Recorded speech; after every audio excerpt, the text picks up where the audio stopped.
Calamity does for everyone's favorite 2D block game what Overwatch did for internet pornography. New bosses? Of course. New weapons? In spades. Everywhere you look, there's something new to experience or discover. To the point that it almost feels like its own unique game. They even added Danny DeVito.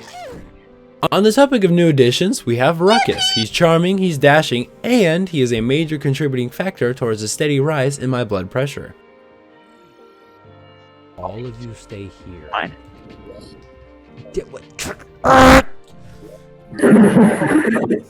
What the fuck?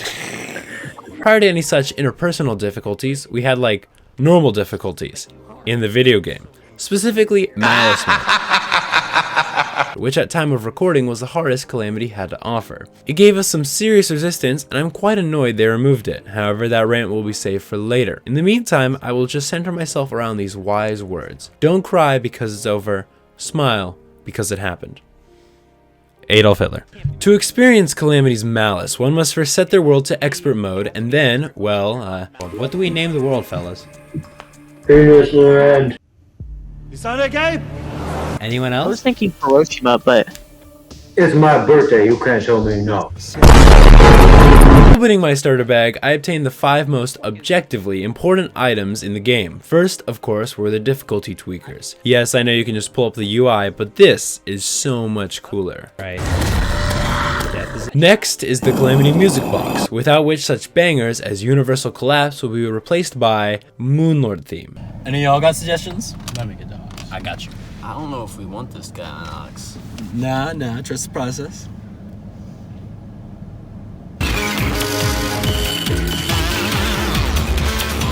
And yeah, Terraria, I'm really happy for you. I'm gonna let you finish, but.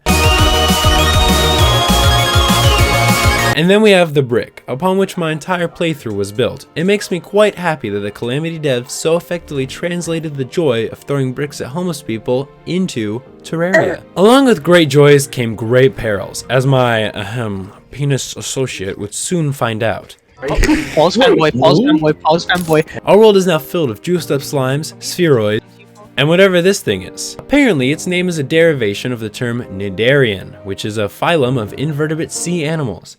A sea animal, which I find kind of odd considering there's no water around, you know? Why don't we take it and put it where the water is, huh? You're in the desert, there's no water here! You see this? This is sand. You know what it's gonna be in 100 years? It's gonna be sand! Or maybe he woke up one day and he's like, I wanna live on Dune. I wanna live on a rocket. Wouldn't that be dandy? There's even giant worms. It's the perfect picture, huh? After some exploring, I obtained enough boreal wood to make my first set of armor. And this, right here, is where I crossed the event horizon.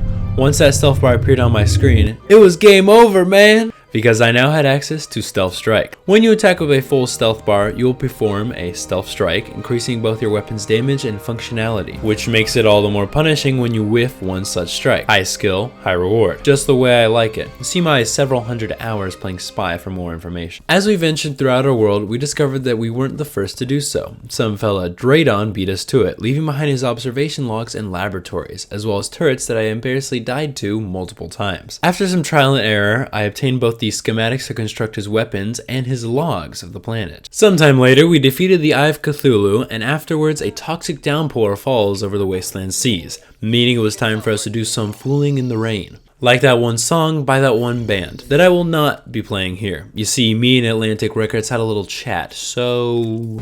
You can't scare me with this. I think Rover Drive X's Corrosion, the song that already plays in the game, will suffice. Besides, there are more important things to worry about, such as the exploding frogs and flying fish, and radiation poisoning. With these scales everything drops, I brew up a devious elixir that proves quite effective against enemies and bosses that spend a lot of time standing still. And segmented ones too. With it, we defeat King Slime and the Eater of Worlds, and then head to the desert to fight a boss in the desert. I know it doesn't seem like that crazy an idea, but the closest thing Vanilla Terraria has to this is the Sand Mommy mini-boss. It just feels so natural, like there was a missing puzzle piece just waiting to be dropped into place. As we'll find out, Calamity is very good at finding and slotting things into these niches. With her out of the way, the sunken sea below the desert finally opens for business, allowing us to collect sea prisms and, more importantly, vibe.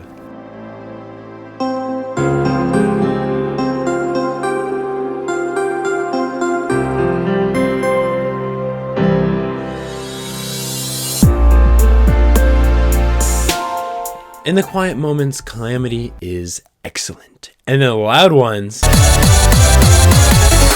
Crabulon is like... It's like pink slime, but with mushrooms. He jumps around, shooting mushrooms everywhere, and trying his level best to step on us. Beating him gives us some nice shrooms that when imbibed give us a little boost in our rage mode. Not the best shrooms we'd be doing this playthrough, but they're still pretty great. And now, something completely different. To balance out the steep difficulty of Malice mode, Calamity gives us the counterweights of Rage and Adrenaline. Rage builds when in close proximity to enemies, and when fully charged gives you a brief damage boost. It is, however, overshadowed by its older brother, Adrenaline. When fighting a boss, your Adrenaline will slowly build, granting you a 200% damage bonus for 5 seconds. Here's the catch though, if you're hit even once whilst it's building, it resets. You have to play flawlessly for 30 whole seconds, mapping the trajectory of basically everything. The boss, his minions, his projectiles. You have to anticipate the movements of all these movement parts and basically enter the zone. But it doesn't always work out that way. But when you pull it off, when you lock in, that's when the magic happens. Combine that with the damage boost you get from a full stealth bar and ooh, just... Ooh, did you see how much damage that does? This guy I nuked, don't want to skip over him. His name is Hivemind, and he's the answer to the dev's question of, what if we took the brain of Cthulhu and pushed it over here? A moderately challenging fight, the hardest part being this weird circling teleporting maneuver. I'm not sure if it's supposed to look like this, and with all the other technical issues we ran into, I wouldn't be surprised. Wormhole potions teleported us a little too low. What? Why are you down there? NPCs kept falling through the map, and large portions of the overworld kept mysteriously exploding. Oh, I didn't know you guys were home already. You guys are Nothing. Paul, what are you doing? No, it's okay. Don't worry about it. Oh It's my fine. god. Are you serious? And before I forget, there was the constant ringing that happened every time Casey died. Like, listen to this. Defeating Hivemind inundates our caverns with a new ore. Aerolite. Aerolite. Areolas. Aerolite, you fucking Neanderthal. Absolutely.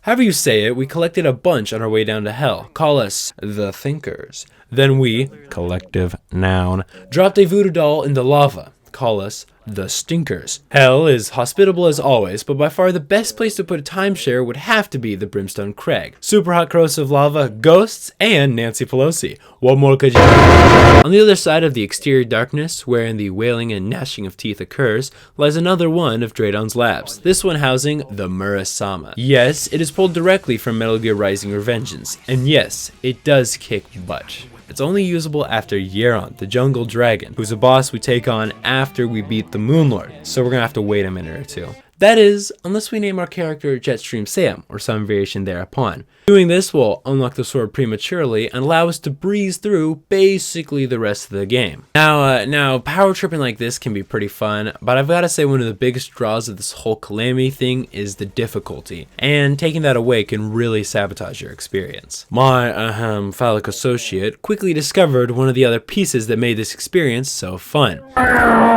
It's well, I don't know how to put this. It's all the fun stuff you end up doing. Though the goofing off continued, we did manage to take her down at some point. Eventually. She was simply unable to handle me and Jack busting on her. Sorry, me and Jack busting at the same time. Sorry. I say we managed to take her down as if it was a monumentous struggle, but truly, Malice Mode had yet to put up any real resistance to our conquest. Here, however, is where we hit that wall. The wall of flesh, that is. Seriously, why weren't the other vanilla bosses this hard? Where was this hidden X Factor with the Eye of Cthulhu, or the Eater of Worlds?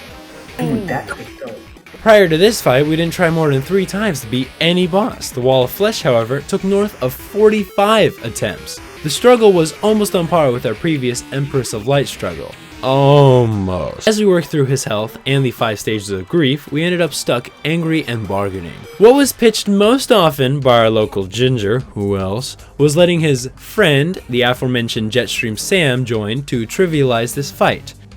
Fun fact, my good friend Jessica Sam wants to join. Or, in other more accurate words, he wanted to cheat. And you know what? In the end, we didn't even need him. Good lord, you guys are the most useless teammates I've ever had. Early hard mode in Calamity is basically early hard mode in vanilla, but with blackjack and hookers. There's new stuff over here, there, and everywhere. Jackson is now a woman. Our snow biome has been infected by an alien parasite, and there's a new boss lurking in the sulfuric sea. This easy takedown unlocks the second of 3 acid rain tiers. Much like the old one's army, the deadly drizzle gets deadlier the further you get into the game, and the loot from it gets better and better. It's really a microcosm of Calamity's greater gameplay loop. In vanilla Terraria, lots of bosses cause big changes in your world when defeated. See Plantera, Skeletron, and of course the Wall of Flesh. But for every boss that shakes things up, there are multiple that really don't change all that much. Sure, beating the Empress of Light or Duke Fishron gets you pretty cool gear, but that's it. Not to say that side content is bad, no sir. I think I made the point very clear in my last essay that side content is overall a great thing. But what I'm trying to say is that every victory in Calamity is a meaningful step forward, shaking things up at least a little. Defeating the Desert Scourge, for example, opens up a whole new biome. Golem's death releases AIDS into the jungle, and about every other boss sprinkles new auras into the ground below our feet. And even if that's a small thing, every mining session we undertook to investigate the energized plant matter or glittering cyan light that had just cropped up felt like exploring the caves for the first time. Oh, and just you wait till you see what happens post Moonlord. A more tangible example of this can be seen in our weapon progression. The dinky Wolfram knives I started with evolved into the crystalline after a bit of exploration and mining. Now in hard mode, it turns into the Prismaline after raiding the Sunken Sea. Soon it will turn into the Radiant Star, then eventually the Shattered Sun, which, yes, is pretty cool, but just wait until it hits puberty. I gotta add that to the list of things not to say anywhere near a middle school. After several failed attempts to take down the Destroyer, who now understands the true meaning of bulking season, we slam our heads against the wall that is Skeletron Prime, until something breaks. Luckily, it turned out not to be our noggins. His defeat unlocks the second tier of early hard mode ores, which are now locked behind these guys instead of a trip to the corruption to smash some demon altars. I like this change. It makes the mechanical bosses just that much more challenging when you don't have, titanium or adamantite backing you up. And it grants us access to both ore types, giving us flexibility in how we wish to play. After a quick mining sesh, we loop back around to my point on weapon evolution. You know the thing I said like 30 seconds prior? You see, with Mithril, we can put these laboratory schematics we salvaged to good use, crafting our second set of Draedon's weapons. But first, we've got to decode it. Ship everything to China. This process is by far one of my favorite additions, naturally integrating what is effectively a cutscene into, funny 2D block game. We watch with bated breath as Draedon's musings on war slowly appear. We then giggle as Paul struggles to read them. Hell, go to hell. For the nest. And we learn how to make new things. Yippee! I pieced together a frequency manipulator which sits in a nice spot on the skill reward graph. A direct hit rewards you with more damage, whilst whiffing your shot doesn't reduce your effectiveness to 0. With it, we destroy the Destroyer, promptly spreading out to dig up the plethora of new ore. In addition to Chlorophyte, we now also have Hollowed and Charred ore, the latter allowing me to upgrade my Coin of Deceit into a Ruined Medallion. Turns out that the accessories in this game evolve too. With this medallion and the rest of our stunning military might, we put the squeeze on Cryogen. We put him under pressure, you could almost say. If the cold shoulder is someone being rude or dismissive to you, then Cryogen gave us the cold penis. In this clip, we are edging to an extreme degree. Celsius, that is. We weren't greeted so much by a cold front, but rather several cold back shots. Out of this guy popped Frosty the Yoked Man, who's canonically hung. He just like me, for real for real. To warm up, we headed down to the Brimstone Cracks to set up an arena for the Brimstone the Brimstone Elemental.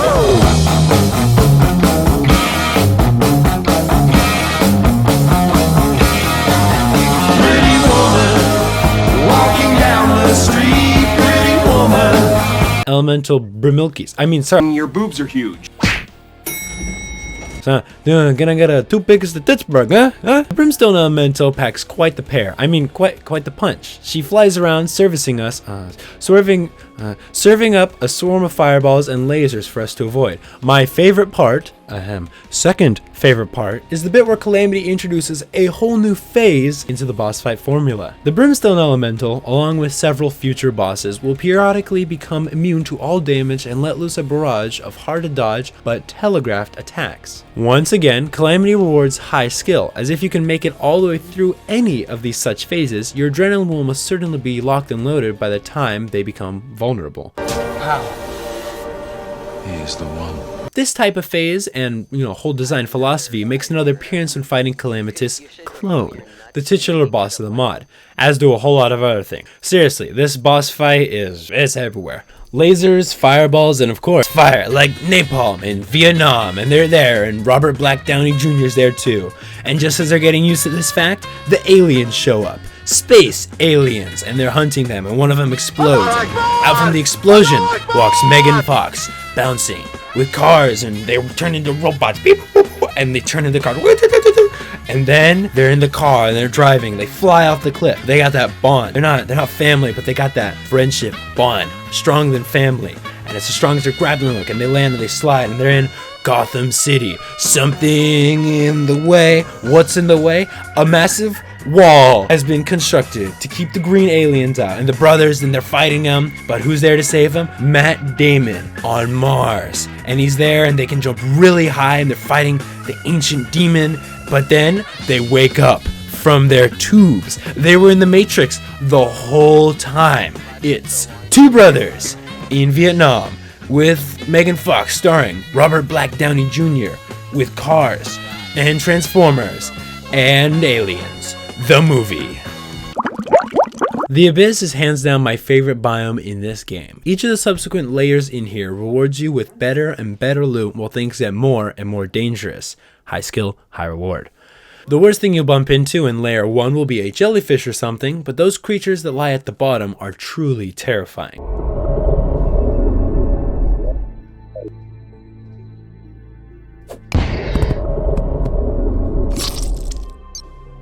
If you can dive past all of these subaquatic beasts, you'll reach a shrine housing the Terminus, an artifact of evil ancient power that will eventually allow us to take on the Boss rush? Don't do it, Paul.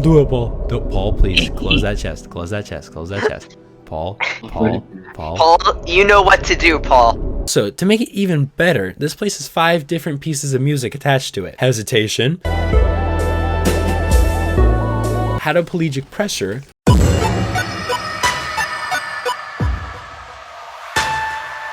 Relay, and Void.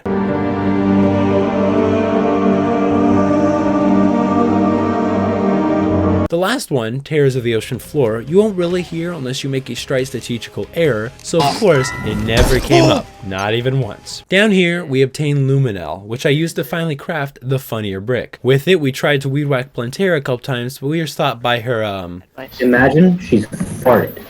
You don't want to be in the farts, do you? I plead the fifth. Instead we decided to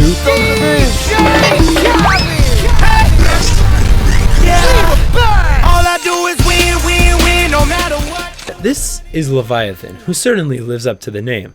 I mean, seriously, lose some weight. I've had a good chuckle over that one. I'm coming after you.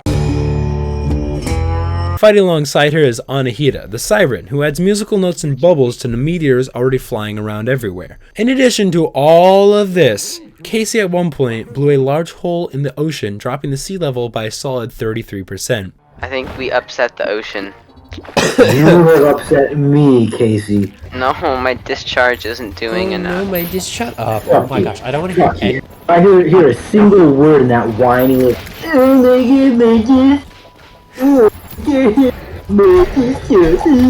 think every other platform may have I was sodomizing like a little infant, you fucking art.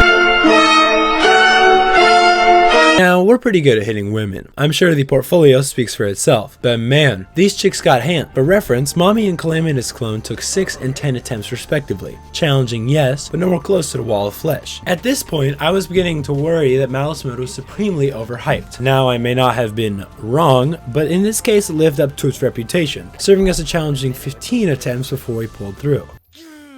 Returning to the jungle, we took down Terraria. With her defeat came a lot of missed opportunities. No counterpart to Bone Lee, I don't know, Boney Chuck Norris or something. A knight to complement the paladin. I'm just kind of spitballing here. Brooks from One Piece, nothing like that, right? With the Solar Eclipse, same deal. I feel like Pennywise could have slotted into this cast. A Xenomorph, maybe. FNAF Freddy. I'm really not asking for much. And then you'll never believe it, right? But same deal with the Pumpkin and Frostmoon. To be fair, the purple wood and orange pumpkin motif of the Pumpkin Moon is already well established, but I'm certain more could be fit into the Frost Moon. Like, I don't know, Jim Carrey, Hans Gruber. Also, before we move on, I'd like to present to the jury this clip right here, wherein I exhibit immense self-control. I could have very easily thrown away the same weapon that Jackson refused to grind with me last time. He's lucky that a very wise man once told me this. Anger is like a hot coal. The tighter you hold on to it, the more it burns you. Adolf Hitler. Astromorius, or gold coin for those who can translate dead Romance languages, is kind of like Gollum, but he's got the hops. And his midair control is better than mine. Like, watch this. This is some bullshit. And there's the lasers, the flying saucer, the space aids, etc. 5 attempts. Not too different from normal Gollum. It's like poetry. It rhymes. Though as it turns out, Calamity Gollum is a totally different animal compared to his vanilla counterpart. Ben Shapiro is sucking my penis. We took this guy on around 15 different times before we took him down. And, you know, it's pretty funny, actually. So Paul's computer has some, como se dice, issues, as we all know. With the Wall of Flesh, he experienced general lag and rubber banding. With the Frost Moon, his game crashed wholesale. I'm gonna play Wordscapes until you guys are done. And with Gollum, same story. That was until Casey's computer decided to crash mid-fight. Okay, so here's some footage pre-crash and post-crash. Not only proving that Casey's griefing was a negative, but his very presence itself detracted from the experience. For more information, see that right out of the gate he was very quiet, non-communicative, basically a lurker. I don't know what the deal is. You're plenty talkative in person, but When he can't see people, he just won't talk to them. Now, I don't think he was doing this to be rude, but it still proved to be a low-grade irritant. Then came the constant silly questions. What does a Titan potion do? And his inability to follow simple directions. Casey, you're killing our FPS for no reason. Casey, whatever. Stop using that fucking weapon! Now, is it possible that my anger at his tomfoolery stemmed from my stress and wanting everything to be perfect for the video, and that I should have been more patient with him, as he's actually a pretty cool dude and far more valuable than a little video essay? Probably not. Killing Gollum opens the door to new ores and infests the jungle with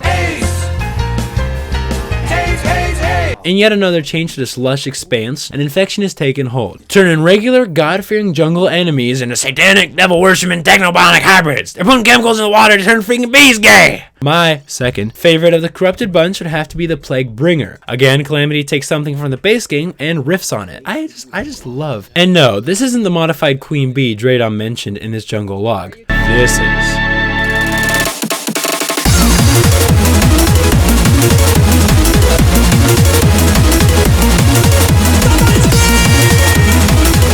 This boss, it kicks butt, metaphorically in general, but very literally in our case. Dashing this way and that, shooting out homing missiles and barrages of plague nukes. Now, all of this could be dodged, but I think you guys have probably picked up on the fact that what is possible and what is likely are not the same. You see, it would be possible for us to communicate and give good callouts to each other, but the facts on the ground reveal the only correct way to fight this bug is with the music at 100%. We ended up taking a little break from fighting this guy, and along the other routes of progression we bumped into the Mega Ray. No, sorry, my bad. The Nullification Pistol. Okay, Calamity, I'm gonna be real, we ain't calling it that. As advertised, its laser distorts various stats of whoever it hits. And yes, we did test it on Jackson per his request. Wait, will my penis become big? Paul, can you make it big? Doesn't make me big.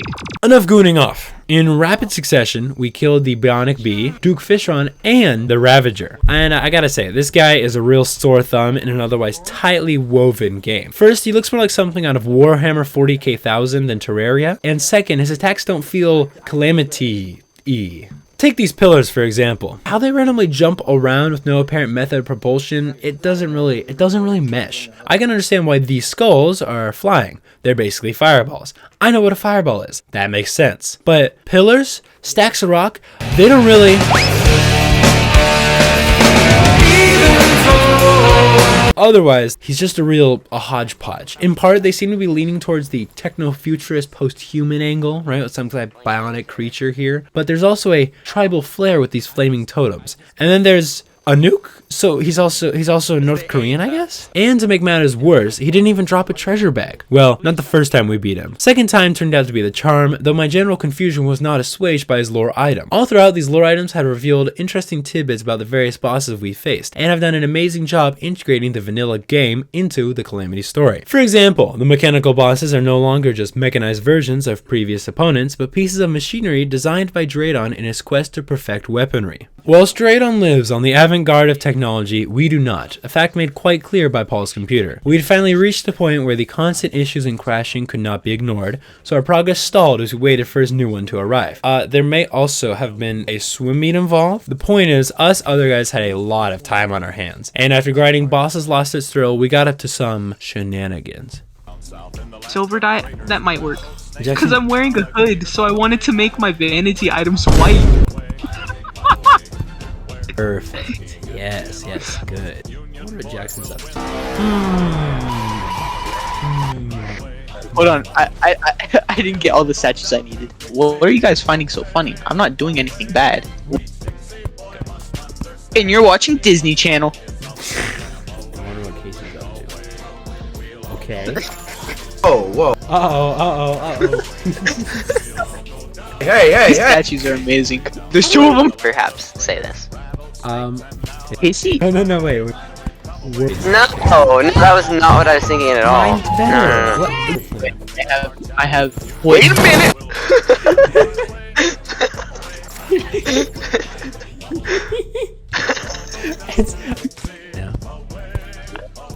I'm searching this up.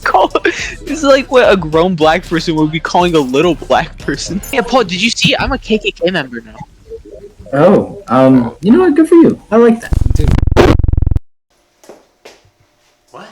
You're just mad because I'm able to do something with my guitar hand that you'll never be able to do in your entire fucking life. Huh? So yeah, you're gay.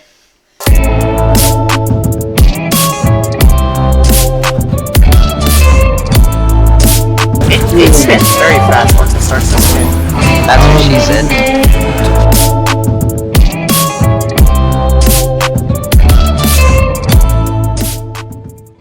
Now, Calamity shows us what it means to go even further beyond, where they show us a world without borders or boundaries. Where vanilla ends, Calamity continues. The post-Moonlord content herein is not so much a PS, but really a furthermore. Emphasis on further, as some of these later bosses rock, going above and far beyond what vanilla has to offer. But before we get to that, we must consume a celestial onion, and craft our endgame armor. Crack open a cold cluster with the boys, and use it to craft a normality relocator. Now we can teleport on a hotkey. We then spent some time fighting oversized seafood, and my attempt to steal Jackson's kill here did not go as intended. Ooh, paste, gameplay. What? Wait, no. Run. There's no. Nothing ventured, nothing gained. Adolf Hitler. Whilst we're here, we might as well take on Dragonfolly, whose girly scream proves he's the genetically inferior duplicate. It sounded like the wife when I threw a TV at her. There's also his phallic pillars of flame, a clear indicator that he's compensating, and the fact that this fight Dragonfolly, from a conceptual and literal standpoint, was an omen of things to come. The Profane Guardians filled a similar role, but more so as an opening act, the band that comes out before Providence. The best boss in the mod, Fight Me, takes center stage.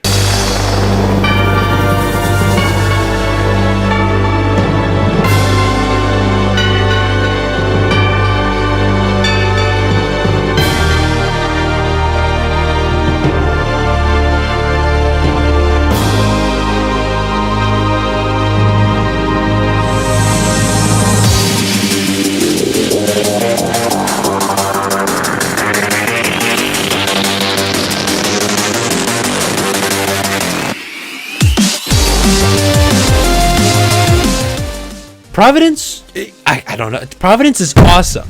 I love this boss. The music, wicked awesome. I already said that. It's still true though. The visuals, surpassing the Moonlord. But above all this sits the actual mechanics of the fight. When not flying around, letting loose the occasional fireball, she'll stop in place and hit us with the best dodge phase in the entire game. Though if you get hit by one of these spears or stars, you'll not just lose your adrenaline, but also your life. This fight feels yanked right out of Undertale, down to that divine feeling when you deftly weave through this flaming maelstrom.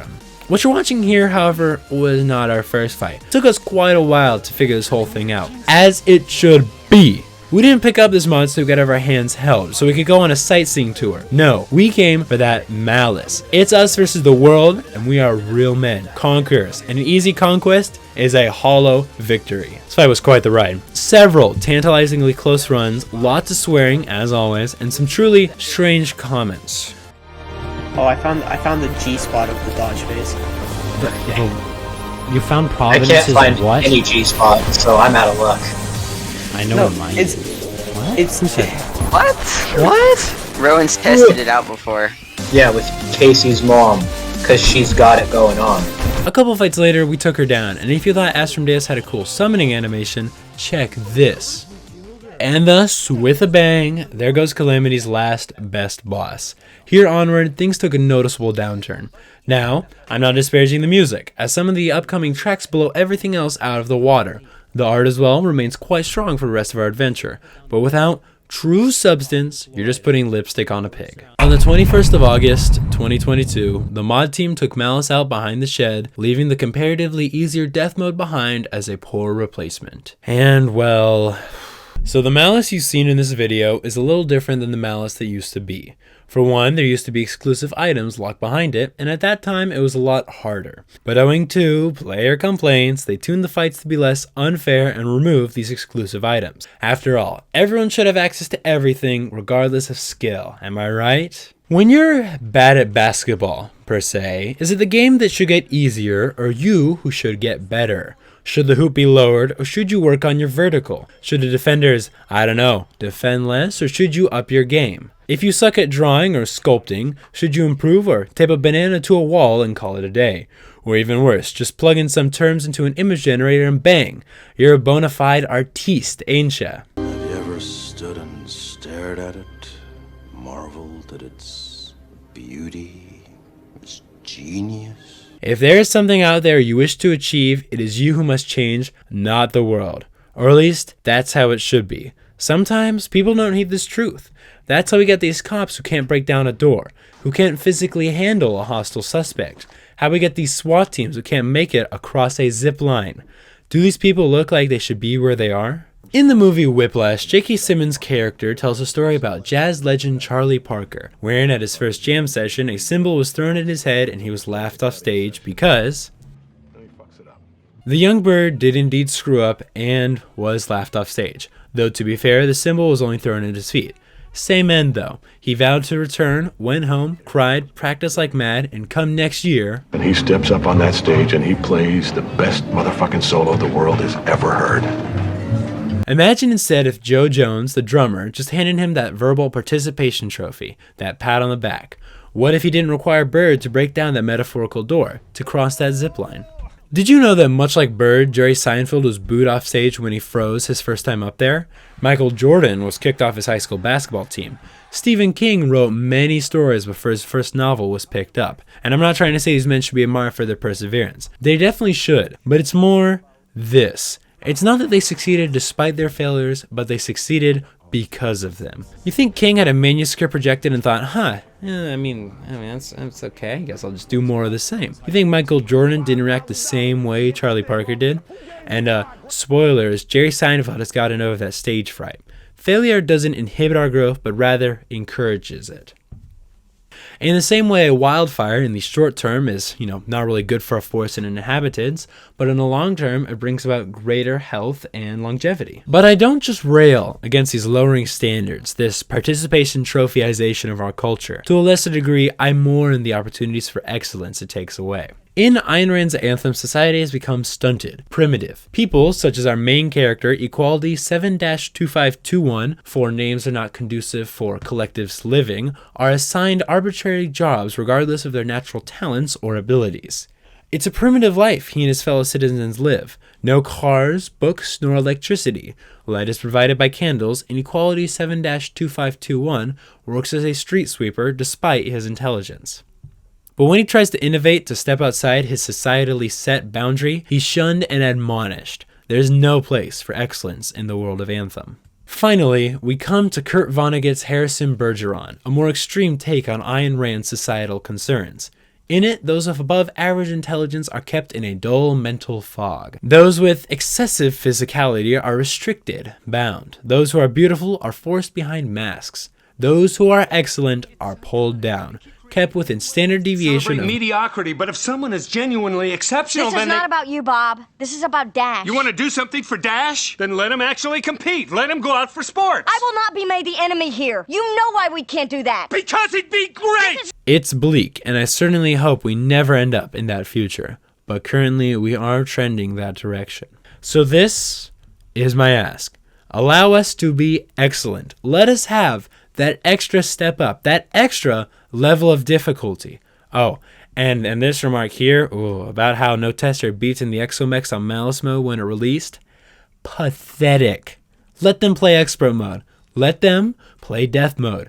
Leave us big boys. Leave us real men Malice mode. Allow us to be excellent. Our next couple of bosses were, shockingly, far easier than Providence. This worried me as we only fought him about once or twice, and I was starting to wonder about whether or not I'd have enough footage to actually make this video. I got so stressed about this whole thing that, as a healthy, adult human male, I started taking it out on my friends. First was Jackson for using a whip that trivialized the fight against Stormweaver, one of the Sentinels of the Devourer. Literally have nothing else to use. Don't care.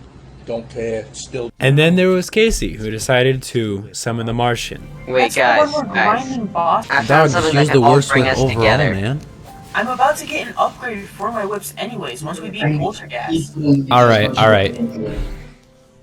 At the time, this was the last straw. After logging back in, me, Jack, and Paul conspired to fight a boss without him. As he took care of the Martians, I snuck down to hell, broke the pylon, and after Jackson and Paul joined me, we turned off our team affiliation to fight Cygnus, the second Sentinel. Well, not all of us. Someone forgot to, so Casey was able to join us, and, get this, when he showed up, he used that same stupid weapon. Eventually, I muted him, and I finished the night quite annoyed at him. Looking back, this was some silly behavior. I shouldn't have valued a little video essay over my friend, and I shouldn't have taken my anger out on him. Looking back, his goofy antics were actually quite amusing. I can help tickle you in the right way. What? The slime gun. This is what my girl called my penis. You're just mad because I'll be able to. One more time. Yeah. Just wanna have.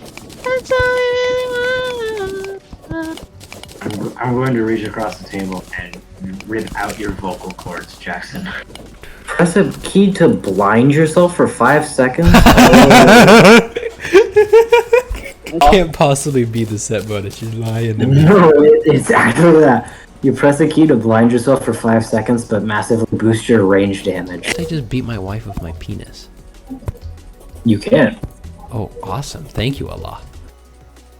You're just mad because I'm able to do something with You know what they say, girl? Once you go black, you're gonna need a wheelchair. Is that what Stephen Hawking did? Wait, did you die?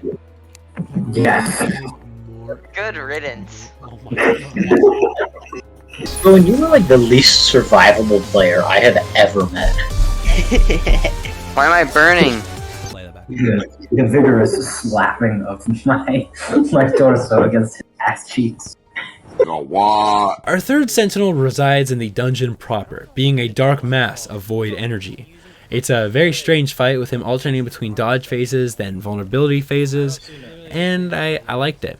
Wish we had to do it more than once though. Luckily, Poltergeist proved slightly more challenging. With all the ghostly barbs and stuff flying around, he really is like Plantera, but a ghost. Though instead of just pursuing us in a meandering fashion, like the big plant, he'll occasionally lock into place and charge. These attacks are fast, but if you dash at just the right time, you can emerge completely unscathed. High skill, high reward. Just the way it ought to be. The concentration did prove a bit challenging though, as Casey again attempted to throw us into epileptic convulsions. And yes, I know this footage looks like it aids. If you're using OBS, check your bitrate settings. 2000 is not nearly enough for 1080p Terraria. I did fix it eventually, but in the meantime, how about y'all just pretend it's like a UFO spotting or something? Poltergeist's death stirs the waters of both the sulfuric sea and what lies below. More acid rain enemies and more treasures to excavate from that subaquatic trench. And Paul got a shark bow. It shoots shark chakrons. That's awesome. Not only are there new enemies flitting around in the acid rain, there's also a new boss for us to take on. As the sky clears, an acid NATO forms, and from it emerges the old Duke. He's like Duke Fishron, but old. If you can't tell, my reading comprehension skill tree is maxed out. This fight, much like Poltergeist, is exactly what I was looking for when I decided to do this playthrough. Urchins and chakrons and vortices, oh my.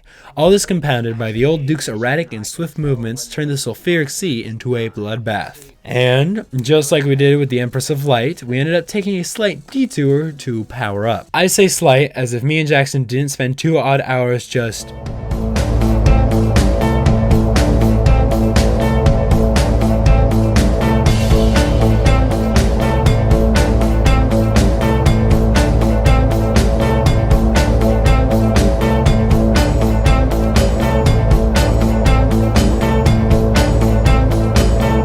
To give you a sense of scale, imagine a really big arena. Now make it at least 3 times as big. Now you've got a picture of what it takes to slay the Devourer of Gods. A lot of what could be said about this guy is stuff I've already said. Cool music, attacks, sprites, geometry. But when he hits his second phase, he goes into a portal, emerging moments later twice the size with twice the damage. It's very sugoi. Basically the coolest phase transition in the entire mod. When he kills everyone, he'll leave to space. Now I don't mean that he just flies up and off screen, then despawns. No, he has to get all the way up there. This factor, combined with hallucinogenic mushrooms, led to one of the best fights maybe ever. Dang it. Who's still alive? For 7 seconds. Guys, he's still here. Everyone TP to me. Everyone TP to me. Okay, I'm here. Such a stupid idea. Here he comes. Here he comes. Come and get it. I got adrenaline. I have to be Guys, right no, back. This is actually the meta, guys. Here he comes. Here he comes.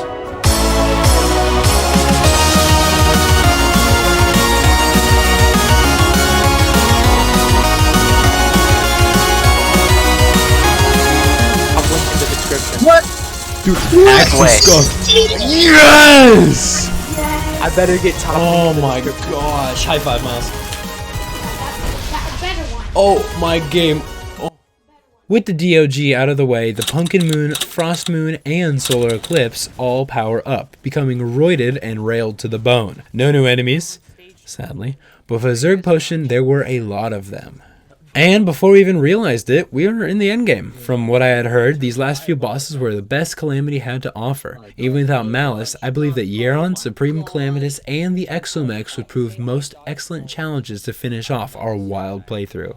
First was Yeron, the progenitor of Dragonfly, the true jungle dragon. I was really hyped for this fight. As he flew around, shooting fireballs and charging this way and that, we slowly whittled him down. 80%, 70, 60, and right as we hit 50. The song where DM Decaro actually sings in the soundtrack started playing. And then...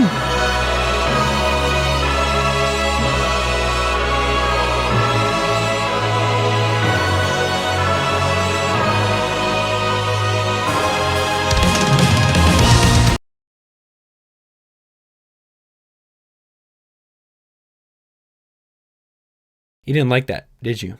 Were you expecting an epic montage of us fighting him complete with the roar of the jungle dragon? You know, I was too. But I'm gonna be real with you. I have only 2 fights worth of footage to show you, which I could cut into something cool, but it's really not enough. 2 rounds for one of the last bosses in this mod. 2. The main part of my excitement for this battle was how it used to work. I didn't realize they had changed it from the version I knew. You see, it used to go like this. First you fight him, but before you beat him, he deems you unworthy and directs you to take on a buffed solar eclipse. I should have known something was amiss when killing the Devourer of Gods instead powered up the solar eclipse, but I digress. You then do the monster mash and return to Yaron. The second time around, the fight would pan out much the same way, except at 10% he'd freeze, heal to full, and enter his second phase, with the trumpet fanfare ringing out in the background. At least we get a cool song. This was so much cooler. Now, I couldn't find a stated reason as to why they so lamely changed this, but I think it fits the pattern. It was probably too hard or something. Shut up, bitch! You can act like a man! What's the matter with you?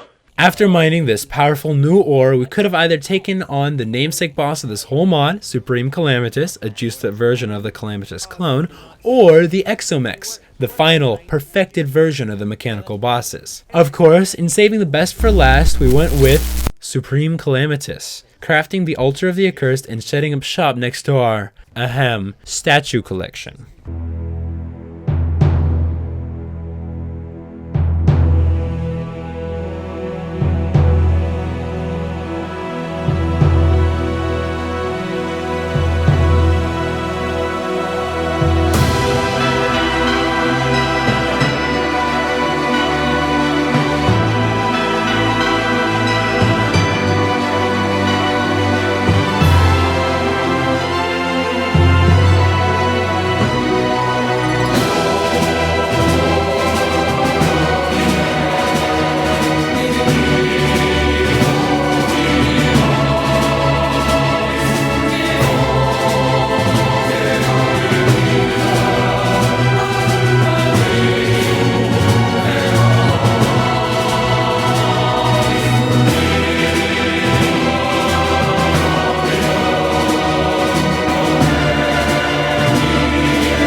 There she is. Do we just beat her first try? Yeah, Yeah, we did.